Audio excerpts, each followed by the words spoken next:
convido vocês para uma viagem no tempo, mais precisamente para a década de 60, quando as regiões norte e nordeste do Brasil foram afetadas por um surto de malária.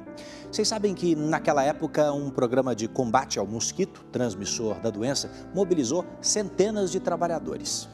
Os soldados da malária, como ficaram conhecidos, eram responsáveis pela aplicação de um dito remédio, que hoje comprovadamente é um veneno de uso proibido. Uma substância silenciosa e que pode ser responsável por doenças e mortes décadas depois de seu uso.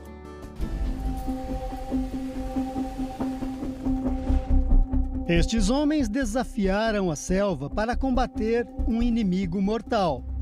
Nós ia para o campo, ficava 5 meses, quando voltava no entre-ciclo, vinha para dentro da sede, nós fazíamos essa pesagem desse DDT. Nesta guerra, usaram armas que se voltaram contra eles. A gente, quando ia borrifar as casas, a gente falava que era um remédio. Mais da metade desse exército já tombou, vítima de um veneno, o DDT. Quem sobreviveu pede socorro. Se eu for pagar um plano de saúde, eu vou passar morrer de fome. Seu José tem 74 anos, sofre com fortes dores pelo corpo. O que mais dói em mim hoje é os ossos, o que mais dói. E a falta de fogo também, o cansaço. Eu não aguento carregar mais nem 2 quilos daqui para a cozinha, porque eu não aguento mais. A força acabou-se. Uma realidade bem diferente dos tempos de juventude, quando tinha saúde de sobra e trabalhava na SUCAM, a extinta Superintendência de Campanhas de Saúde Pública, órgão então vinculado ao Ministério da Saúde. Onde existisse casa dentro dessas matas, nós ia lá onde tivesse a última casa, nós ia. E a nossa vida foi essa. Seu José fazia parte de um pequeno exército conhecido como Soldados da Malária, homens convocados para combater mosquitos transmissores da doença nas matas e em regiões isoladas do Brasil. Nesta guerra contra o mosquito, eles usavam o DDT, a sigla para diclorodifenil tricloroetano, um pó branco que na época era tido como um inseticida barato e altamente eficiente. Só que essa substância agia também como veneno a todos que ficavam expostos a ela por mais tempo, como era o caso dos soldados da malária. Você tem um sistema imunológico afetado, eles respondem mal a infecções. Eles têm problemas relacionados com o sistema cardiocirculatório, né? Eles têm problemas de obesidade, que também esses agrotóxicos, eles interferem no sistema endócrino. Mariano também fazia parte da equipe de José. Hoje, ele sofre com o mal de Parkinson. Teve as funções cognitivas afetadas e consegue falar umas poucas palavras, quase todas relacionadas à função que exerceu durante mais de 30 anos na SUCAM. Vestia aquela fardinha e saía para enfrentar o sacrifício da vida. A gente lembra dele chegando do trabalho, né? Que ele chegava todo sujo ainda do material, né? Cerca de 500 homens integravam o grupo criado em 1965. Todos os dias, eles se embrenhavam na mata para aplicar o veneno em casas isoladas e focos em potencial do mosquito da malária, uma doença que causa febre, dor de cabeça e vômitos. Nos casos mais graves, pode levar à morte. Para combater o mosquito, o DDT era usado diariamente, uma substância tão popular na época que deu origem ao termo dedetização. Joel é presidente da Comissão Nacional dos Intoxicados. Trabalhou na SUCAM durante 9 anos. A gente saía de manhã para o trabalho, saía com 12 ou 14 cargas de DDT na bolsa, né? Fazia 12 ou 14 casos, às vezes, conforme a região, fazia até mais. O problema é que esses homens não receberam nenhum treinamento para manusear a substância. Pior ainda, trabalhavam sem equipamentos básicos de proteção. O fardamento da época era esse: um macacão de tecido e um capacete. Não havia luvas ou máscaras. Nesta simulação feita a pedido da equipe do Domingo Espetacular, Joel mostra a rotina diária dos soldados da malária. Eles transportavam, preparavam e aplicavam o DDT nas casas. Por uma questão de segurança, o pó branco utilizado por Joel é apenas um pigmento inofensivo. Não se trata do veneno. Saí lá dentro, branquinho o rosto. Ninguém só enxergava o olho e a boca que mexia. Os anos de contato com o veneno agora cobram um alto preço. Sebastião tem uma hipertensão pulmonar rara. Albino e Manuel sofreram acidentes vasculares cerebrais, perderam a mobilidade. Seu Albino tem o lado direito do corpo todo paralisado.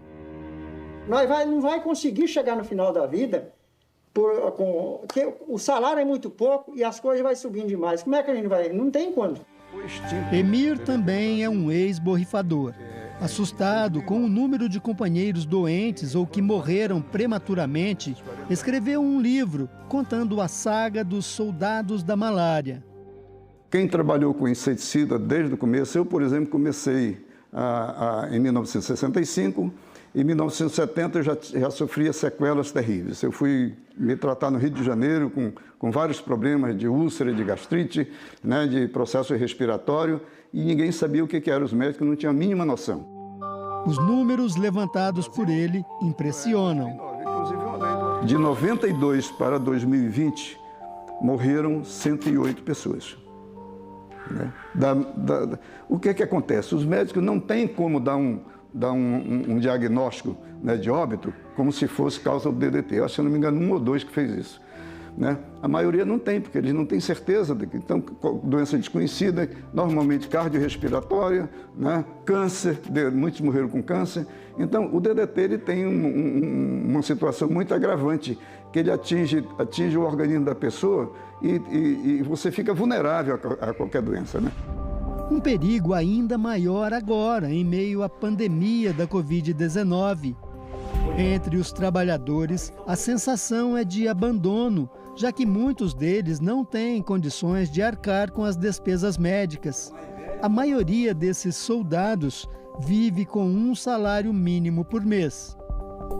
Nós estamos clamando por socorro, pedindo socorro ao governo federal para que nos dê o devido reconhecimento, especialmente no que concerne ao tratamento, e se não, um plano de saúde que nos dê a garantia de que a gente possa morrer pelo menos com dignidade, porque a maioria dos colegas que estão sequelados estão em cima de uma cama, sem levantar, sem comer, sem dormir, estão esperando a morte chegar só. O caso virou uma proposta de emenda à Constituição e tramita no Congresso Nacional. A PEC pede basicamente a concessão de plano de saúde aos servidores da extinta Sucam que manusearam o inseticida DDT. Não há previsão para votação do pedido. Em nota, a FUNASA, Fundação Nacional de Saúde, confirmou que a Sucam adotou o emprego de alguns compostos químicos, inseticidas, que não são mais utilizados como estratégia em algumas campanhas de combate e controle de vetores de doenças endêmicas. No entanto, para a pesquisadora, o problema só mudou de nome. Desde a década de 70, ele vem sendo substituído por outras drogas, outros produtos, né, tóxicos, que são chamados aqui no Brasil de agrotóxicos, na Europa, nos Estados Unidos, de pesticidas. Esses produtos, eles mais modernos ainda do que o DDT, eles são menos persistentes no ambiente, mas são mais tóxicos, inclusive. A nota afirma ainda que desde 2012 está em andamento um projeto cujo foco são os locais utilizados pela SUCAM em que foram realizadas atividades que envolviam o armazenamento e o manuseio de inseticidas. Já sobre os funcionários, a FUNASA alega que o vínculo direto e imediato dos mesmos sempre foi com estados e municípios. Portanto, competia a eles a fiscalização da atuação de cada um desses profissionais, bem como a responsabilidade pela capacitação e fornecimento dos devidos e adequados equipamentos de proteção individual. A nota termina com a seguinte afirmação: a entidade vem rigorosamente cumprindo as decisões emanadas do Poder Judiciário e vultosos recursos impactam anualmente o orçamento da instituição. Enquanto travam mais essa batalha, agora em busca de reconhecimento e auxílio, os soldados da malária só lamentam o fato de não terem sido orientados e protegidos. Vontade traduzida em verso por seu Mariano antes de ficar doente, um nordestino que, honrando as raízes e a própria história, transformou a saga desses homens em cordel. O DDT mata lento, como está acontecendo. Com o guarda da SUCAM, pouco a pouco vou morrendo. Só o cego que não vê, mas quem enxerga está vendo. Homens que carregam no corpo as sequelas, mas também o orgulho do dever cumprido.